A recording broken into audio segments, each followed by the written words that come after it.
Hello বন্ধুরা, তোমাদের সাথে আবার গল্প করতে চলে এসেছি, আড্ডা মারতে চলে এসেছি।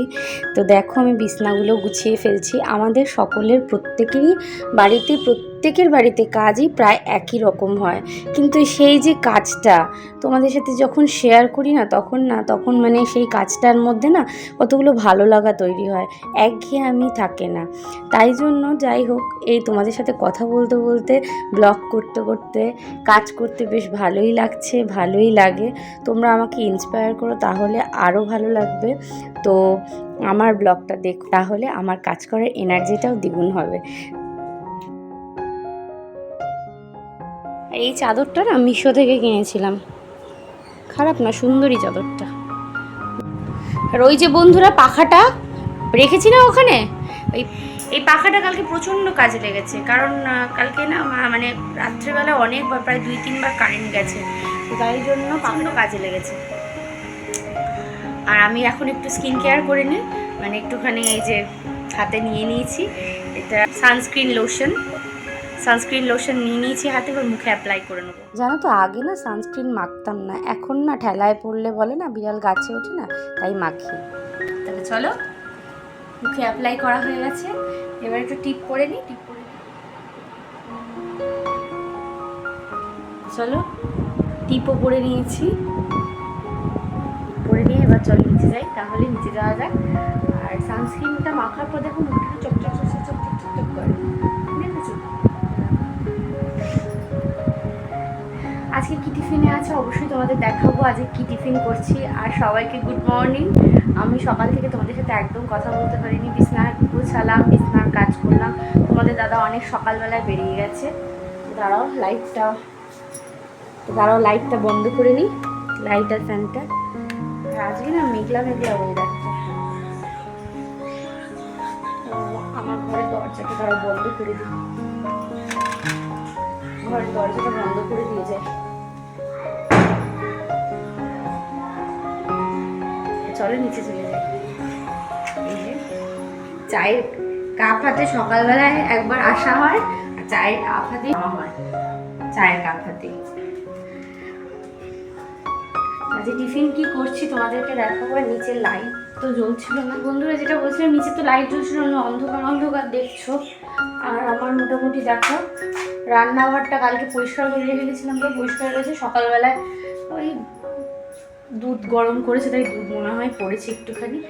আমি পরিষ্কারই ছিল যখন এসছি। আজকে দেখো ওয়েদারটা মেঘলা ওয়েদার, একদম মেঘ করেছে, প্লেন যাচ্ছে আমার এখান দিয়ে, মেঘলা ওয়েদার।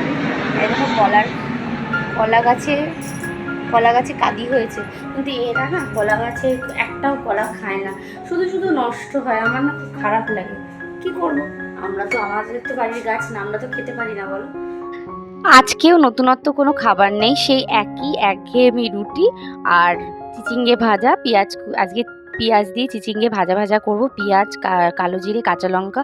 দেখো বন্ধুরা, আমি কাঁচা লঙ্কা দিতে ভুলে গেছিলাম, প্রথমে করতে ভুলে গেছি আসলে, তারপরে কাঁচা লঙ্কাটা পরে দিয়েছি।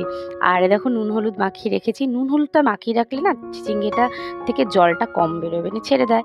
আর দেখো ফুলকপি ভাজবো, ফুলকপিটা প্রায় অনেক দিন নিয়েছে, ফুলকপিটার মধ্যে না পোকা ভরে গেছে, একটা তো ফুলকপি ফেলেই দিয়েছি পোকা হয়ে গেছে বলে। তা দেখো ফুলকপিটা নুন হলুদ দিয়ে ওর জন্য সেদ্ধ করে নিচে, যাতে প্রবলেম না হয় যাতে কোনো। দেখো বন্ধুরা, এদিকে আমার দেখো রুটি হয়ে গেছে, এই যে রুটি করে ফেলেছি। আর এই যে আজকে ফুলকপি ভাজা করেছি, আর এই যে চিচিঙ্গা ভাজা হয়েছে। আর এদিকে চাল ধুয়ে রেখেছি, এই যে চাল ধোয়া হয়ে গেছে। এবার আমি খাবারটা নিয়ে উপরে চলে যাব, টিফিনটা সবাইকে দিয়ে দেবো। তো বন্ধুরা তাড়াতাড়ি টিফিন খেয়ে নিলাম, কারণ আজকে এসিটাকে মানে পুরনো এসিটাকে ওই ওয়াশ করতে এসছে আর কি, সার্ভিস করাতে এসছে। তা যে ছেলেটা এসেছিলো সে এলজি কোম্পানি থেকে এসছে। আমাদের তো এলজির এসি জানোই, তো ও এসেছিলো আর আমাদের নতুন এসিটা সম্পর্কে একটু বলে দিল। আসলে ছেলেটা খুব সুইট, খুব ভালো, ও ভালো কাজ করেছে, বেশ সুন্দর কাজ করেছে। এ দেখো ভাত, আর এই দেখো মাংসের ঝোল, মাংস হয়ে গেছে। আর এই যে চাটনি হচ্ছে একদিকে, এই যে চাটনি।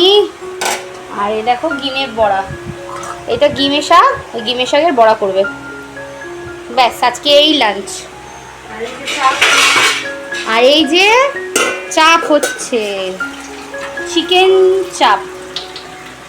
দেখেছো চাপের কালারটা কি সুন্দর এসেছে, এখনো হয়নি, আরো টানবে, সেদ্ধ হওয়ার জন্য দেওয়া হয়েছে। বন্ধুরা চাপের রেসিপি যদি তোমরা দেখতে চাও তাহলে অবশ্যই আমাকে কমেন্ট করে জানাবে, কমেন্ট করে জানাতে ভুলো না। আমি চাপের রেসিপি তোমাদের দিয়ে দেবো, যে চাপ কিভাবে আমরা বানাই, মানে আমরা কিভাবে চাপ তৈরি করি মাংসের, ঠিক আছে, তাহলে দেখিয়ে দেবো। আর আজকে এই সিম্পল রেসিপি।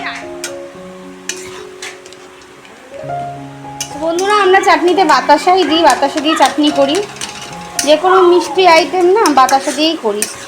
চিনিটা খাওয়া ছেড়ে দিয়েছি।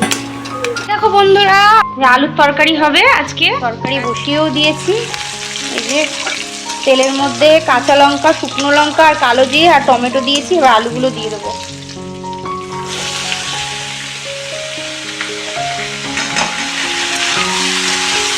একটু নাড়িয়ে চাড়িয়ে ভাজা ভাজা করে, খুব বেশি ভাজবো না, একটু হলুদ নুন হলুদ দেবো, মিষ্টি দেবো, দিয়ে নামিয়ে নেব। আজকে রাতে পরোটা করব। তো যেটা বলছিলাম, আজকে রাতে পরোটা করব আর আলুর তরকারি করব। পরোটা আর আলুর তরকারি হবে, মুখে না স্বাদ নেই, আমার বাড়িতে সবার জ্বর, শরীর কাউর ভালো নেই, ওই জন্য রাতে পরোটা হবে, আলুর তরকারি হবে। দেখো বন্ধুরা আমার আলুর তরকারি হয়ে গেছে, এবার আলুর তরকারিটা নামিয়ে নেবো। আর এদিকে ময়দাও মেখে ফেলেছি, এবার বেলবো। একদিকে দেখো ছেলের জন্য একটুখানি আলুর তরকারি তুলে রেখেছি, লঙ্কা দেওয়ার মানে লঙ্কাগুলো ভেঙে দেওয়ার আগে। আর আমার শাশুড়ি মায়ের জন্য ওই ঝোল তুলে রেখেছি, আলুর ঝোল, উনি তো খান না, আলু খান না। তো আগে না আমি না এই 3 কোনা পরোটা না একদমই বেলতে পারতাম না, যখন বিয়ে হয়ে বাড়িতে আসি। আসলে বিয়ের আগে তো সেরকম বাড়িতে কাজ করতে হতো না, বিয়ের পরেই কাজ করা, যত মানে করতাম না একদমই তা না, করতাম। আমার মায়ের পা ভেঙে গিয়েছিল, তখন আমাকে অনেক দিনই একা একা সামলাতে হয়েছে, আর আমার বাবাও তো থাকতেন না, তো আমাকে ওই জন্য কিছু না কিছু করতে হতো। তবে পরোটা না কোনোদিনও করতে হয়নি। তো যাই হোক, আমি এই 3 কোনা পরোটা মানে বেলতে পারতাম না, গোল গোল পরোটা বেলতে পারতাম, আর গ্লাস দিয়ে কেটে কেটে না লুচি বানাতাম। মানে লুচি বানানোর কথাটা ছোটবেলার কথা বলছি। তো আজকের যদি আমার বকবক মানে আমার গল্পের যদি কিছু ভালো লেগে থাকে তাহলে অবশ্যই একটা লাইক শেয়ার কমেন্ট করো। আর সকলকে গুড নাইট জানিয়ে আজকের ব্লগটা এখানেই শেষ করছি।